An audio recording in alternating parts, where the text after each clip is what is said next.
ನಮಸ್ಕಾರ ಎಲ್ರಿಗೂ. ನಮ್ಮ ಕನ್ನಡ ಗಾದೆಗಳು ಸರಣಿಯ ಭಾಗ 27ಕ್ಕೆ ನಿಮ್ಮೆಲ್ರಿಗೂ ಹೃತ್ಪೂರ್ವಕ ಸ್ವಾಗತ.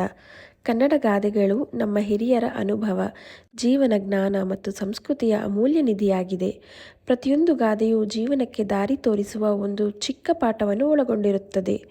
ಇಂದಿನ ಸಂಚಿಕೆಯಲ್ಲಿ ಕೆಲವು ಹೊಸ ಕನ್ನಡ ಗಾದೆಗಳು, ಅವುಗಳ ಅರ್ಥ ಮತ್ತು ಜೀವನದಲ್ಲಿ ಅವುಗಳನ್ನು ಹೇಗೆ ಅಳವಡಿಸಿಕೊಳ್ಳಬಹುದು ಎಂಬುದನ್ನು ಸರಳವಾಗಿ ತಿಳಿದುಕೊಳ್ಳೋಣ.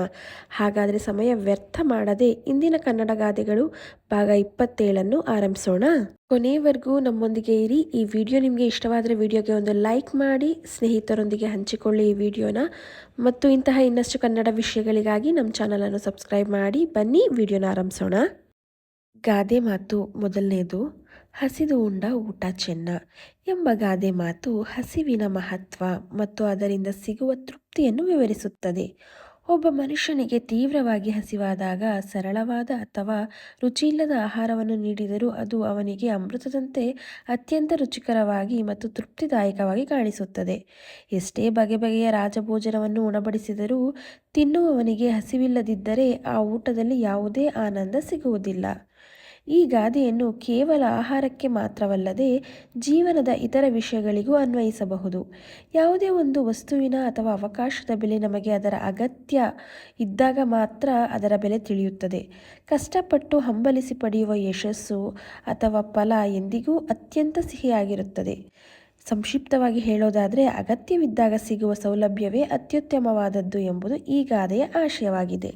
ಮನುಷ್ಯನಿಗೆ ದುರಾಸೆ ಮತ್ತು ಅತಿಯಾದ ಅಪೇಕ್ಷೆಗಳನ್ನು ಬಿಟ್ಟು ಸಿಕ್ಕಿದ ಅವಕಾಶಗಳನ್ನು ಮತ್ತು ಸೌಲಭ್ಯಗಳನ್ನು ತೃಪ್ತಿಯಿಂದ ಅನುಭವಿಸಿದಾಗ ಜೀವನವು ಸುಂದರವಾಗಿರುತ್ತದೆ ಎಂಬುವ ಸಂದೇಶವನ್ನು ಈ ಒಂದು ಗಾದೆ ನೀಡುತ್ತದೆ. ಎರಡನೇ ಗಾದೆ ಏನಪ್ಪಾ ಅಂತ ಅಂದರೆ, ಕಾದು ಕೈ ಹಿಡಿದ ಹೆಂಡತಿ ಪ್ರೀತಿ ಚೆನ್ನ. ಈ ಗಾದೆ ಮಾತಿನ ಅರ್ಥ ಏನು ಅಂದರೆ, ಸಂಕಷ್ಟ ಮತ್ತು ಕಾಯುವಿಕೆಯ ಸಮಯವನ್ನು ದಾಟಿ ಪ್ರೀತಿಯಿಂದ ಜೊತೆಯಾದ ಹೆಂಡತಿಯ ಒಲವು ಅತ್ಯಂತ ಮಧುರ ಮತ್ತು ಪವಿತ್ರವಾಗಿರುತ್ತದೆ ಎಂದರ್ಥ. ಪ್ರೀತಿ ಅಥವಾ ವಿವಾಹದ ಹಾದಿಯಲ್ಲಿ ಎದುರಾಗುವ ಸವಾಲುಗಳನ್ನು ಎದುರಿಸಿ ತಾಳ್ಮೆಯಿಂದ ಕಾದಿರುವ ಸಂಗಾತಿಯ ಪ್ರೀತಿ ಅತ್ಯಂತ ನಿಷ್ಠಾವಂತ ಮತ್ತು ಆಳವಾಗಿರುತ್ತದೆ. ಎಷ್ಟೇ ಸಮಯವಾದರೂ, ಯಾವುದೇ ಪರಿಸ್ಥಿತಿ ಬಂದರೂ ಜೊತೆಯಾಗಿರಬೇಕೆಂಬ ದೃಢ ಸಂಕಲ್ಪ ಮತ್ತು ಪರಸ್ಪರ ನಂಬಿಕೆ ಈ ಪ್ರೀತಿಯಲ್ಲಿ ಎದ್ದು ಕಾಣುತ್ತದೆ. ಕಷ್ಟಪಟ್ಟು ಅಥವಾ ಕಾಯುವಿಕೆಯ ತಪಸ್ಸಿನ ನಂತರ ಸಿಗುವ ಪ್ರತಿಫಲವು ಯಾವಾಗಲೂ ಸಿಹಿಯಾಗಿರುತ್ತದೆ. ಅಂತಹ ದಾಂಪತ್ಯ ಜೀವನವು ಅತ್ಯಂತ ಸುಖಮಯ ಮತ್ತು ಗಟ್ಟಿಯಾಗಿರುತ್ತದೆ ಎಂಬುದೇ ಈ ಗಾದೆಯ ಅರ್ಥವಾಗಿದೆ. ಇನ್ನು ಮೂರನೇ ಗಾದೆ ಏನಪ್ಪಾ ಅಂತ ಅಂದರೆ, ಹೊಗಳಿಕೆಯೇ ಪ್ರಮಾಣ ಪತ್ರವಲ್ಲ. ಈ ಗಾದೆಯ ಅರ್ಥ ಏನು ಅಂತ ಅಂದರೆ, ಹೊಗಳಿಕೆಯೇ ಪ್ರಮಾಣ ಪತ್ರವಲ್ಲ ಎಂಬ ಮಾತು ವ್ಯಕ್ತಿಯ ನಿಜವಾದ ಯೋಗ್ಯತೆ, ಸಾಮರ್ಥ್ಯ ಮತ್ತು ಗುಣವನ್ನು ಅಳೆಯಲು ಕೇವಲ ಇತರರ ಹೊಗಳಿಕೆ ಅಥವಾ ಪ್ರಶಂಸೆಗಳ ಸಾಕ್ಷಿಯಾಗುವುದಿಲ್ಲ ಎಂಬುದು ತಿಳಿಸುತ್ತದೆ. ಹೊಗಳಿಕೆ ಎಂಬುದು ಮುಖಸ್ತುತಿ, ಸ್ವಾರ್ಥಕ್ಕಾಗಿ ಮಾಡುವ ಸುಳ್ಳು ಹೊಗಳಿಕೆ ಆಗಿರಬಹುದು. ಜನರು ತಮ್ಮ ಸ್ವಂತ ಲಾಭಕ್ಕಾಗಿ ಅಥವಾ ಸೌಜನ್ಯಕ್ಕಾಗಿ ಯಾರನ್ನಾದರೂ ಹೊಗಳಬಹುದು. ಒಬ್ಬ ವ್ಯಕ್ತಿ ನಿಜವಾದ ಯೋಗ್ಯತೆಯ ನಿರ್ಧಾರವಾಗುವುದು ಅವರ ನಡವಳಿಕೆ, ಸತ್ಯಸಂಧತೆ, ಕಷ್ಟದ ಸಮಯದಲ್ಲಿ ಅವರು ತೋರುವ ಧೈರ್ಯ ಮತ್ತು ಅವರ ಸಾಧನೆಗಳಿಂದಲೇ ಹೊರತು ಕೇವಲ ಇತರರ ಮಾತುಗಳಿಂದಲ್ಲ. ಕೇವಲ ಹೊಗಳಿಕೆಯನ್ನೇ ನೆಚ್ಚಿಕೊಂಡು ಬದುಕುವವರು ಸುಲಭವಾಗಿ ದಾರಿ ತಪ್ಪಬಹುದು. ಪ್ರಶಂಸೆಗಳನ್ನು ತಲೆಗೇರಿಸಿಕೊಳ್ಳದೆ ನಮ್ಮ ತಪ್ಪುಗಳನ್ನು ತಿದ್ದಿಕೊಳ್ಳುವ ವಿಮರ್ಶೆಯು ನಮಗೆ ಮುಖ್ಯ ಎಂಬುದನ್ನು ಇದು ನೆನಪಿಸುತ್ತದೆ. ಒಟ್ಟಾರೆಯಾಗಿ, ಯಾರೋ ಹೊಗಳುತ್ತಾರೆ ಎಂಬ ಕಾರಣಕ್ಕೆ ಒಬ್ಬರು ಶ್ರೇಷ್ಠರಾಗುವುದಿಲ್ಲ. ಅವರ ನೈಜ ಗುಣ ಮತ್ತು ಸಾಧನೆಗಳೇ ಅವರಿಗೆ ನಿಜವಾದ ಪ್ರಮಾಣಪತ್ರ, ಯೋಗ್ಯತೆಯ ಗುರುತು ಎಂಬುದೇ ಈ ಗಾದೆಯ ನಿಜವಾದ ಅರ್ಥವಾಗಿದೆ. ಇನ್ನು ಮತ್ತೊಂದು ಗಾದೆ ಏನಪ್ಪಾ ಅಂತ ಅಂದರೆ, ಮುಂದಾಲೋಚನೆ ಇಲ್ಲದವ ಮೂರ್ಖ. ಈ ಗಾದೆಯ ಅರ್ಥ ಏನು ಅಂತ ಅಂದರೆ, ಈ ಒಂದು ಗಾದೆ ಮಾತು ಭವಿಷ್ಯದ ಬಗ್ಗೆ ಯೋಚಿಸದೆ, ಪರಿಣಾಮಗಳನ್ನು ಅರಿಯದೆ, ಕೇವಲ ಪ್ರಸ್ತುತ ಕ್ಷಣದಲ್ಲಿ ಲಾಭ ನಷ್ಟವನ್ನು ಮಾತ್ರ ನೋಡಿ ತರಾತುರಿಯಲ್ಲಿ ನಿರ್ಧಾರ ತೆಗೆದುಕೊಳ್ಳುವವನು ಸಂಕಷ್ಟಕ್ಕೆ ಸಿಲುಕುತ್ತಾನೆ ಎಂದರ್ಥ. ಯಾವುದೇ ಒಂದು ಕೆಲಸವನ್ನು ಆರಂಭಿಸುವ ಮುನ್ನ ಅದರಿಂದ ಮುಂದೆ ಎದುರಾಗಬಹುದಾದ ಸಾಧಕ ಬಾಧಕಗಳನ್ನು ಯೋಚಿಸುವುದು ಜಾಣತನ. ಅದನ್ನು ಮಾಡದವನು ತಾನಾಗಿಯೇ ಸಮಸ್ಯೆಯನ್ನು ಮೈ ಮೇಲೆ ಎಳೆದುಕೊಳ್ಳುತ್ತಾನೆ. ಕಷ್ಟದ ಕಾಲಕ್ಕೆ ಬೇಕಾಗುವ ಸಂಪನ್ಮೂಲಗಳು ಅಂದರೆ ಹಣ, ಆಹಾರ, ಜ್ಞಾನ ಮುಂಚಿತವಾಗಿಯೇ ಕೂಡಿಟ್ಟುಕೊಳ್ಳದಿದ್ದರೆ ಸಮಯ ಬಂದಾಗ ಪರದಾಡಬೇಕಾಗುತ್ತದೆ. ಕೇವಲ ಇಂದಿನ ಸುಖವನ್ನು ಮಾತ್ರ ಕಂಡು ನಾಳೆಯ ದಿನವನ್ನು ಮರೆಯುವವನನ್ನು ಸಮಾಜವು ಮೂರ್ಖನೆಂದು ಕರೆಯುತ್ತದೆ. ಏಕೆಂದರೆ ದೂರದೃಷ್ಟಿ ಇಲ್ಲದ ಜೀವನ ಸುಕ್ಕಿಲ್ಲದ ಹಗ್ಗದಂತೆ ಸುಲಭವಾಗಿ ಕಳಚಿ ಬೀಳುತ್ತದೆ.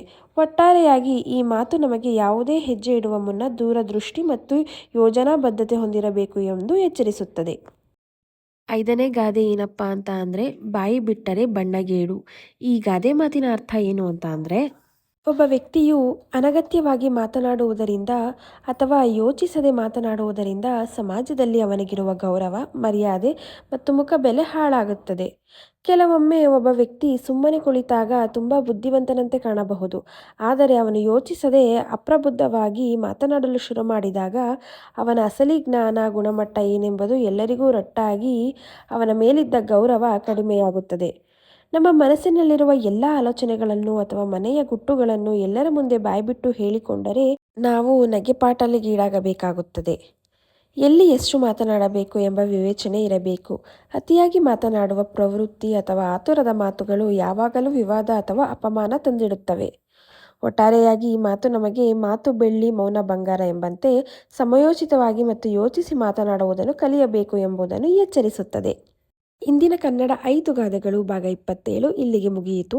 ಈ ಗಾದೆಗಳಲ್ಲಿ ನಿಮಗೆ ಯಾವುದು ಹೆಚ್ಚು ಇಷ್ಟವಾಯಿತು ಅಂತ ಕಾಮೆಂಟ್ನಲ್ಲಿ ತಿಳಿಸಿ. ಇಂತಹ ಇನ್ನಷ್ಟು ಕನ್ನಡ ಗಾದೆಗಳು, ಅವುಗಳ ಅರ್ಥ ಮತ್ತು ಜೀವನಕ್ಕೆ ಉಪಯೋಗವಾಗುವ ಮಾಹಿತಿಗಾಗಿ ನಮ್ಮ ಚಾನಲ್ನ ಸಬ್ಸ್ಕ್ರೈಬ್ ಮಾಡಿ, ವಿಡಿಯೋಗೆ ಒಂದು ಲೈಕ್ ನೀಡಿ ಮತ್ತು ನಿಮ್ಮ ಸ್ನೇಹಿತರೊಂದಿಗೆ ವಿಡಿಯೋನ ಶೇರ್ ಮಾಡ್ಕೊಳ್ಳಿ. ಮುಂದಿನ ಭಾಗದಲ್ಲಿ ಇನ್ನೂ 5 ಹೊಸ ಕನ್ನಡ ಗಾದೆಗಳೊಂದಿಗೆ ಮತ್ತೆ ಭೇಟಿಯಾಗೋಣ. ಧನ್ಯವಾದಗಳು. ನಮಸ್ಕಾರ.